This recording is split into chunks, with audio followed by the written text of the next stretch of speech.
Hello विद्यार्थियों, कैसे हो सब लोग। हिंदी व्याकरण पाठमाला में तुम सबों का स्वागत है। तो आज जो मैं वीडियो बनाने जा रही हूँ, तो आज का जो टॉपिक है वो है पदबंध। तो पदबंध ऐसे तो सभी विद्यार्थियों के लिए है, सभी विद्यार्थियों की जानकारी के लिए आवश्यक है। व्याकरण से रिलेटेड सभी जानकारी ज़रूरी होता है, लेकिन ये जो आज का जो टॉपिक है ये ज़्यादातर कंपटीशन में आता है। इससे रिलेटेड वाक क्वेश्चन आते हैं, वाक आते हैं और पदबंध को रेखांकित करने के लिए आता है। तो सबसे पहले हम पदबंध का मतलब समझेंगे कि पदबंध किसे कहते हैं। तो पदबंध का मतलब समझेंगे तो पदबंध का मतलब है, ऐसे हम अगर समास की दृष्टि से पदबंध को विभाजित करते हैं तो पद और बंध। तो पदबंध जो है, पद का मतलब हुआ यहाँ पे पदबंध हेडिंग में हम डाल रखे हैं। तो पदबंध का मतलब है पद का मतलब है कि वाक्य में प्रयुक्त शब्द को पद कहते हैं। वाक्य में प्रयुक्त शब्द को पद कहते हैं। और बंध अनेक पदों के समूह को, बंध मीन्स होता है समूह, बंध मीन्स समूह होता है। तो अनेक पदों के समूह को पदबंध कहते हैं। ये तो पदबंध का मतलब हो गया है। अब इसकी सही व्याकरण की दृष्टि से इसकी सही परिभाषा को जानते हैं, सीखते हैं। तो सही परिभाषा है कि वाक्य में आए अनेक पद वही प्रकार करते हैं। वाक्य में आए अनेक पद वही प्रकार करते हैं जो एक पद को करने से एक पद करते हैं, जो एक पद करते हैं। ऐसे पदों के बंध को, समूह को, ऐसे पदों के बंध को, समूह को पदबंध कहते हैं। ये हो गया पदबंध की परिभाषा। अब देखते हैं पदबंध के परिभाषा हो गया। अब पदबंध के 5 भेद हैं। कौन कौन? तो संज्ञा पदबंध, सर्वनाम पदबंध, विशेषण पदबंध, क्रिया पदबंध और क्रिया विशेषण पदबंध। कौन कौन है 5 भेद? 5 भेद कौन कौन है? तो संज्ञा पदबंध, सर्वनाम पदबंध, विशेषण पदबंध, क्रिया पदबंध, क्रिया विशेषण पदबंध। तो ऐसे भी को एक वाक्य में क्या क्या मौजूद रहता है, कौन कौन सा पद मौजूद रहता है, कौन कौन सा पद मौजूद रहता है।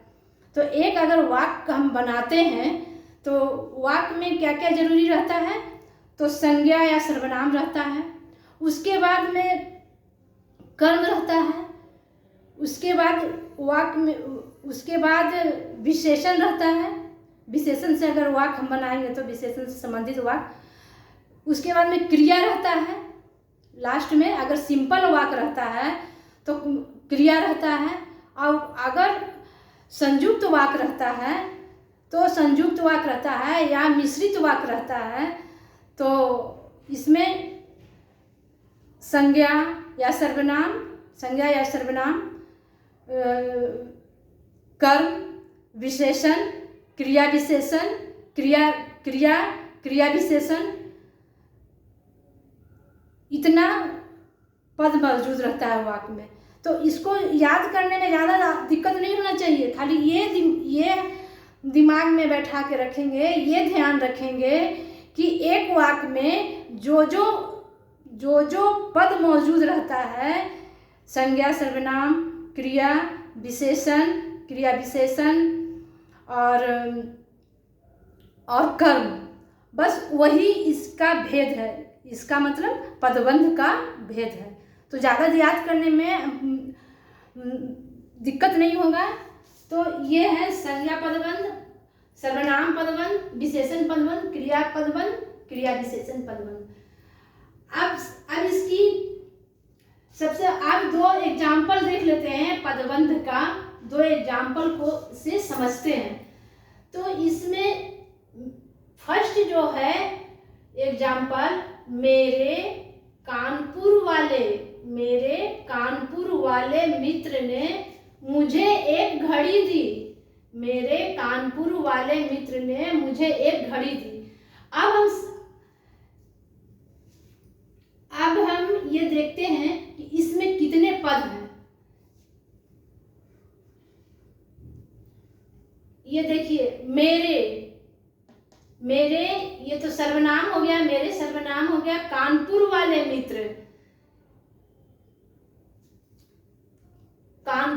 मित्र, इसमें 3 पद हो गया।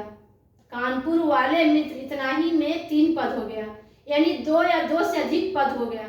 मुझे, फिर सर्वनाम आया है, मुझे एक घड़ी दी। तो एक वाक्य में अनेकों पद लगा हुआ है, अनेकों पद है। एक वाक्य में अनेकों पद है, 2 या 2 से अधिक पद है। तो इतना पद का आवश्यकता नहीं था, इतना से मात्र। अब मेरे मित्र ने मुझे एक घड़ी दी। मेरे मित्र ने, यहाँ पे मेरे मित्र ने, इतना का जरूरत ही नहीं था। मेरे मित्र ने मुझे एक घड़ी दी। तो परिभाषा के अनुसार इसमें पदबंध कि ये देखिए, इस वाक्य में ये समझाना हम चाह रहे हैं कि ये देखिए, पदों का समूह है, पदों का समूह है। इतने सारे पद जो हैं वही प्रकार कर रहे हैं जो कि एक पद रहने से, एक सर्वनाम रहने से इस वाक्य का निर्माण हो जाता। मेरे मित्र ने मुझे एक घड़ी दी, मात्र इतना ही से हो जाता। अब देखिए दूसरे एग्जाम्पल में है, अध्यापक ने मुझे एक सजिल्द और मोटी पुस्तक दी। अध्यापक ने मुझे एक सजिल्द और मोटी पुस्तक दी। इसमें भी देखिए, इस वाक्य में भी 2 या 2 से अधिक पद शामिल है, समूह है। 2 या 2 से अधिक पदों का समूह है जो कि वही प्रकाश कर रहा है, वही कार्य कर रहा है वाक्य को निर्माण करने के लिए, जो कि एक पद से वाक्य का निर्माण हो जाता। लेकिन चूंकि पदों का समूह है। अब देखिए, अध्यापक ने मुझे एक सजिल्द और मोटी पुस्तक दी। इतने बड़ी वाक्य को एक ही पद से काम, अध्यापक मुझे एक पुस्तक दी। अध्यापक मुझे एक पुस्तक दी, इतना ही से वाक्य का निर्माण हो जाता। अब एक सजिल्द और मोटी पुस्तक, ये जो है सजिल्द और मोटी पुस्तक, ये अनेक पद का निर्माण कर रहा है, अनेक पदों का समूह का निर्माण कर रहा है। तो इसकी कोई आवश्यकता नहीं है, यही पहचानने का समझने का इसमें है। सिर्फ इतना ही से ये इसका कोई आवश्यकता नहीं। अध्यापक ने मुझे एक पुस्तक दी, इतना ही से वाक्य का निर्माण हो जाता। अब देखते हैं कि पदबंध के जो भेद हैं, भेद का यहाँ पर एग्जाम्पल हम लिख के रखे हैं। तो सबसे पहले हम संज्ञा पदबंध के उदाहरण को देखते हैं। संज्ञा पदबंध, अब संज्ञा पदबंध का परिभाषा जान लेते हैं। तो संज्ञा पदबंध का परिभाषा है, संज्ञा पदबंध का परिभाषा है जहाँ कोई पदबंध जिस वाक्य में कोई पदबंध वही कार्य करता है जो कि एक संज्ञा के द्वारा होता है। एक संज्ञा के द्वारा वाक्य में परिभाषा हो जाता है, तो एक संज्ञा पद के द्वारा किया जाता है। तो ऐसे पदबंध को संज्ञा पदबंध कहते हैं। तो अब देखिए एग्जाम्पल देखते हैं एग्जाम्पल से समझते हैं संज्ञा पदबंध के उदाहरण। परिश्रम करने वाले छात्र सदा सफल होते हैं। अब इसमें देखिए पदों का समूह है, इस वाक्य में भी पदों का समूह है। चूंकि क्यों समूह है, हम पदबंध का उदाहरण समझ रहे हैं, तो इसलिए पदों का समूह है इसमें। लेकिन इसमें मात्र एक ही संज्ञा से काम चल जाता, एक ही संज्ञा पद से काम चल जाता। जैसे परिश्रम करने वाले, इसकी कोई आवश्यकता नहीं था। परिश्रम करने वाले छात्र परिश्रम करेंगे तभी ना सफल होंगे। तो छात्र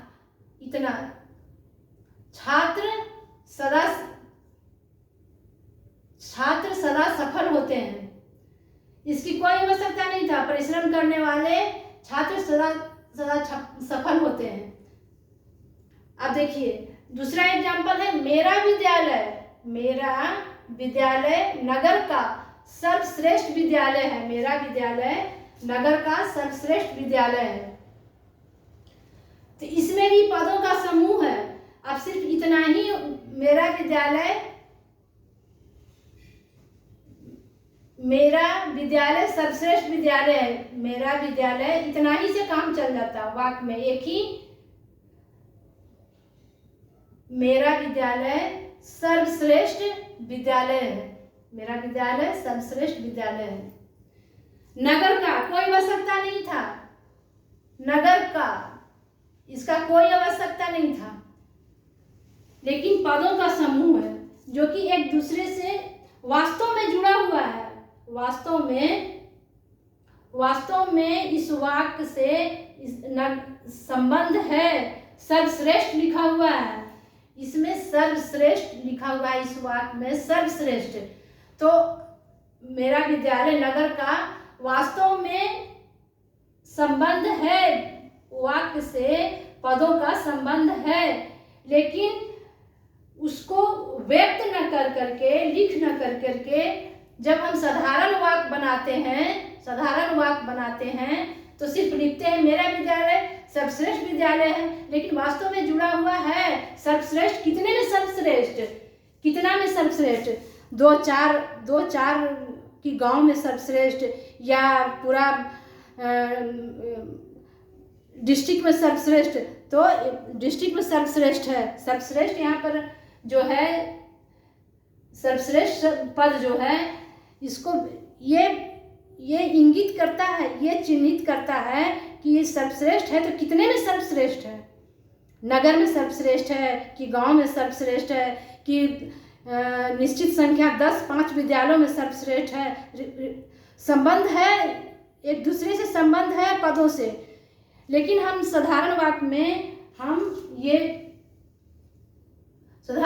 में इस संबंध को व्यक्त नहीं करते हैं। लेकिन वही जब संयुक्त वाक्य बनाते हैं तो इस संबंध को भी हम व्यक्त करते हैं, लिख करके व्यक्त कर देते हैं। मुझे उम्मीद है कि समझ में आया होगा। अब चलते हैं, देखिए अब चलते हैं सर्वनाम पदबंध। तो सर्वनाम पदबंध की भी वही परिभाषा है, सर्वनाम पदबंध की भी वही परिभाषा है जो वाक्य में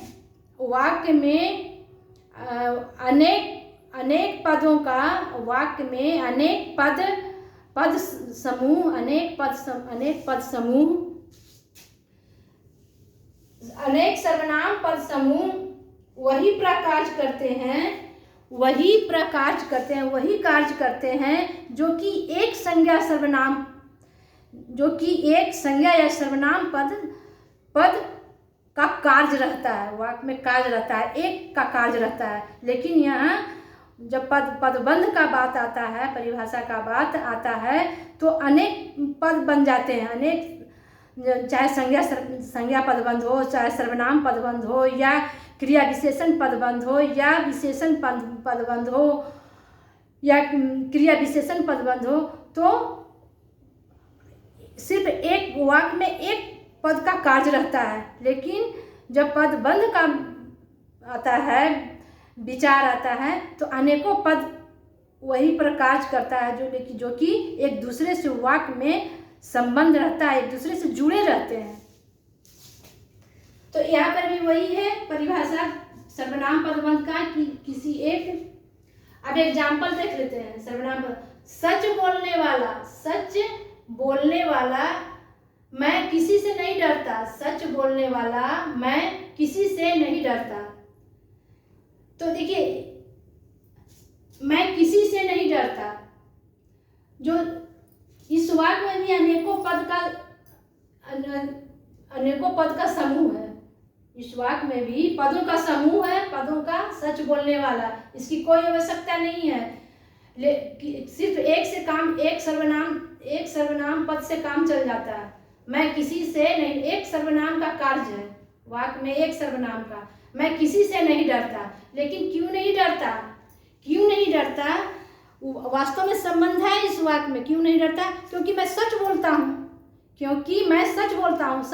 हूँ, तो जो कि हम सच बोलता हूँ, तो लिखित रूप में भी जब हम सरल वाक्य से हट करके संयुक्त वाक्य बनाते हैं, संयुक्त वाक्य बना रहे हैं, तो हम जो इनडायरेक्ट में है, जो छुपा हुआ है, हाइड है पद, उसको हम लिखित रूप में लिख देते हैं। इसलिए यहाँ पे ये पदों का पदबंध हो गया, पदों का समूह है। सच बोलने वाला मैं किसी से नहीं डरता। अब देखिए दूसरा एग्जाम्पल है, सदैव प्रथम स्थान प्राप्त करने वाले। सदैव मतलब हमेशा प्रथम स्थान प्राप्त करने वाले। आप इस बार पीछे कैसे रह गए? देखिए इस वाक्य में भी कितना पदों का समूह है, इस वाक्य में भी पदों का समूह है, पदों का समूह ही समूह है। सिर्फ इतना बड़ा वाक्य, चूंकि ये संयुक्त वाक्य है, एक दूसरे से जुड़ा हुआ है वाक्य, तो इस बार आप पीछे कैसे रह गए? इस बार आप प्रथम स्थान करने वाले, आप इस प्रथम स्थान प्राप्त करने वाले, आप इस बार पीछे कैसे रह गए? मात्र इतना से भी काम चल जाता है। एक सर्वनाम पद से आप इस बार पीछे कैसे रह गए? आप इस बार पीछे कैसे रह गए? एक सर्वनाम का ही कार्य था, एक ही सर्वनाम का इस वाक्य में कार्य है। लेकिन अब देखिए एक दूसरे से, इस बार सही बात है कि इस बार पीछे आप कैसे रह गए? हमेशा आप प्रथम स्थान प्राप्त करते थे। इस वाक्य से ये पहला वाक्य जो है इस पर आश्रित है, दूसरे समूह वाक्य के समूह को आश्रित है, इसलिए एक दूसरे से जुड़ा हुआ है।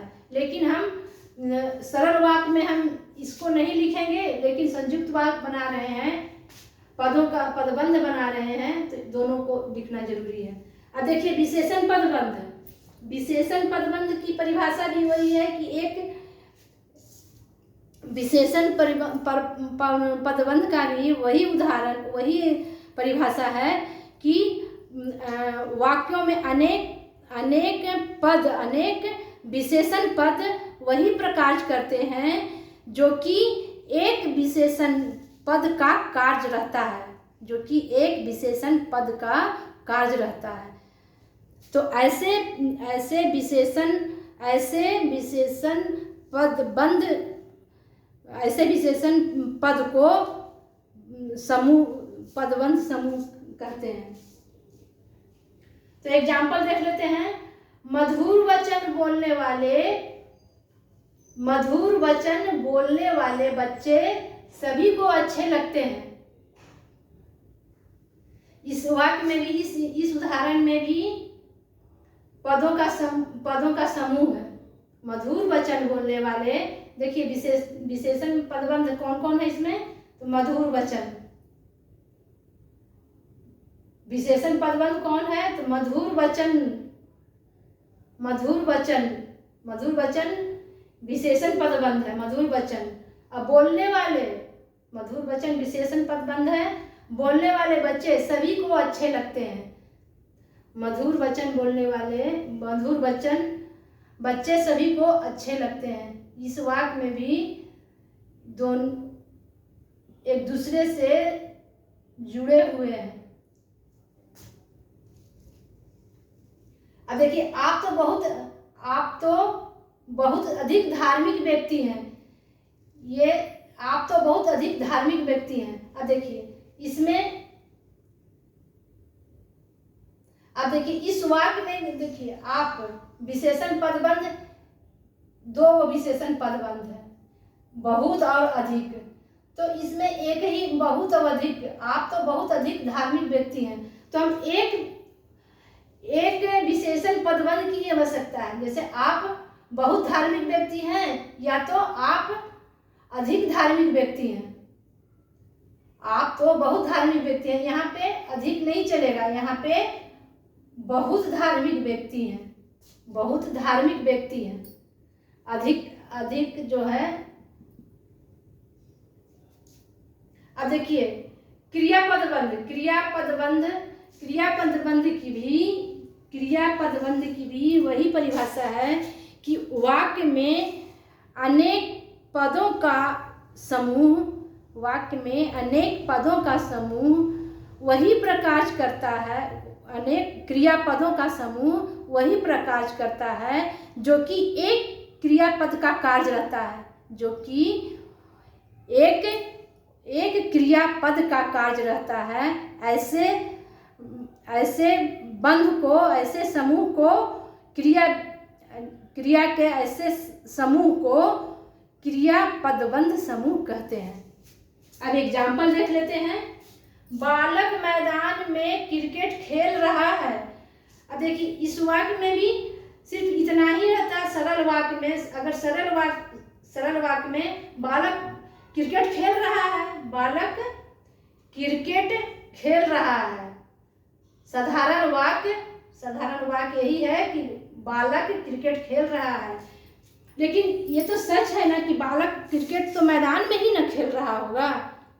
अगर साधारण वाक्य बनाएंगे तो यही वाक्य बनेगा कि बालक क्रिकेट खेल रहा है, ये साधारण वाक्य हुआ।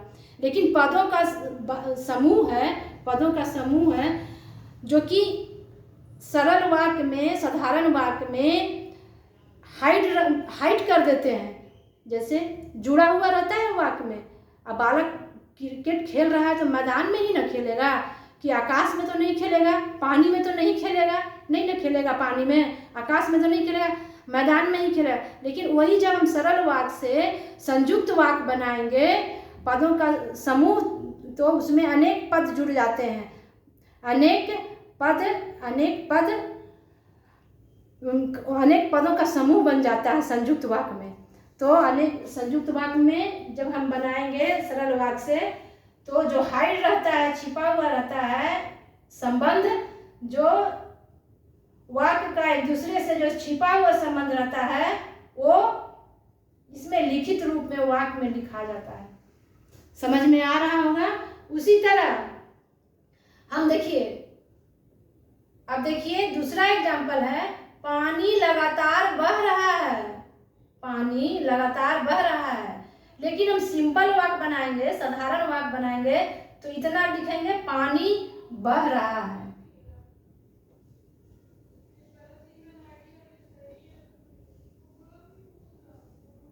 पानी बह रहा है। पानी बह रहा है, तो पानी बह रहा है तो पानी साधारण वाक्य हुआ, पानी बह रहा है। लेकिन ये अगर हम इस साधारण वाक्य में पानी बह रहा है लिखेंगे, लेकिन जो छिपा हुआ है, पानी रुक रुक के थोड़ी बहेगा, रुक रुक के बहेगा नहीं बहेगा, वो तो पानी का जब बहने का जो सिलसिला चलता है, जैसे नदी में पानी बहता है तो लगातार बहता है, लगातार बहते रहता है, अविरल धारा चलते रहता है। अब पानी कहाँ का स्थिर रहेगा? तालाब का स्थिर रहेगा, नदी का तो बहते रहेगा, झरना का पानी तो अविरल गिरते ही रहेगा, अविरल उसका रुकेगा ही नहीं।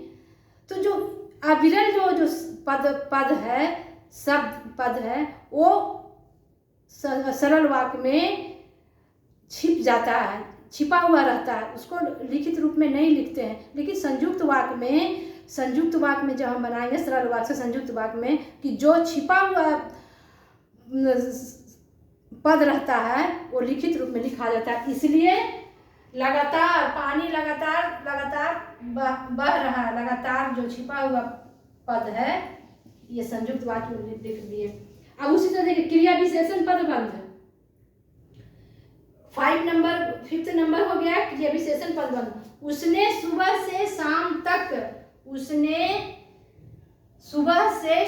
तक नृत्य कर नया कीर्तिमान स्थापित किया। उसने सुबह से शाम तक नृत्य कर नया कीर्तिमान स्थापित किया। अब इस वाक्य में देखिए, इसमें भी पदों का समूह है, पदबंध है, पदों का समूह है, अनेक पद इस वाक्य में जुड़े हुए हैं एक दूसरे से। तो अगर साधारण वाक्य हम बनाएंगे तो उसने नया कीर्तिमान स्थापित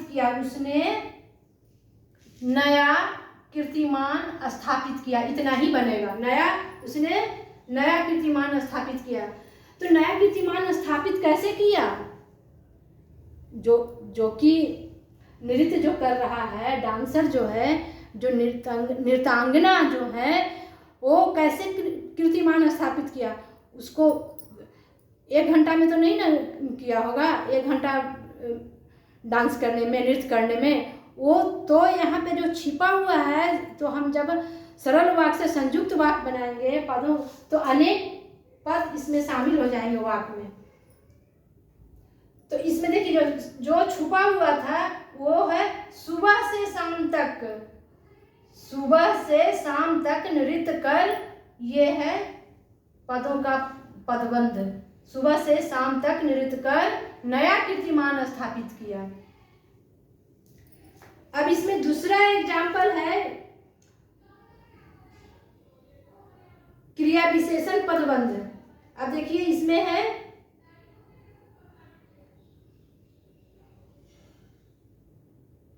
सुबह। अब दूसरा एग्जाम्पल देख लेते हैं, रात दिन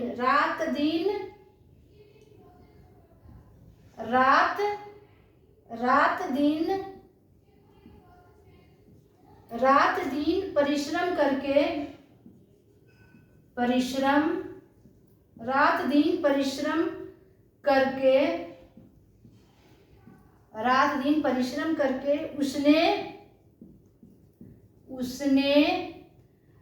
कक्षा में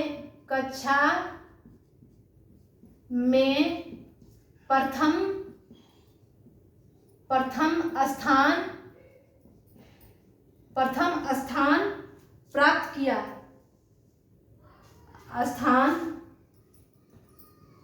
प्राप्त किया।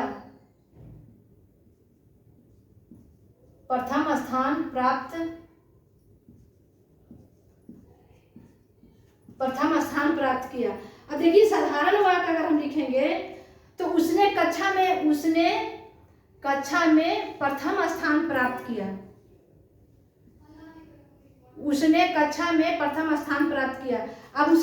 में प्रथम स्थान कैसे प्राप्त किया? इसके पीछे कोई परिश्रम है, मेहनत है, तभी ना उतना प्रथम स्थान प्राप्त किया। साधारण स्टूडेंट तो जो होता है वो तो नहीं करेगा, वो मेहनत करेगा ही नहीं, मेहनत किया, परिश्रम किया ही नहीं, तो प्रथम स्थान प्राप्त कैसे करेगा? तो प्रथम स्थान प्राप्त करने के जो पीछे जो कारण है वो साधारण संयुक्त वाक्य में लिखेंगे, लिखित रूप में संयुक्त वाक्य में लिखा गया। तो रात दिन क्रिया की विशेषता क्या है? परिश्रम कर प्राप्त किया।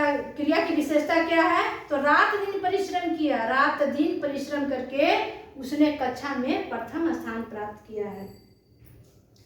तो आज ये पदबंध का जो चैप्टर है आज कंप्लीट है। अब अगले वीडियो में मैं फिर से इसका रिवीजन करवाऊंगी, और तो इस वीडियो को और रिवीजन वाले वीडियो को देखना नहीं भूलिएगा विद्यार्थियों, क्योंकि रिवीजन विद्यार्थियों के लिए बहुत ही आवश्यक चैप्टर होता है, बहुत ही आवश्यक है। रिवीजन के बिना कुछ भी नहीं, इसलिए मेरा होमवर्क आप लोग के लिए है रिवीजन आप सब करना ना भूलेंगे, रिवीजन जरूरी है। तो आज की वीडियो यही है, होमवर्क करना ना भूलेंगे।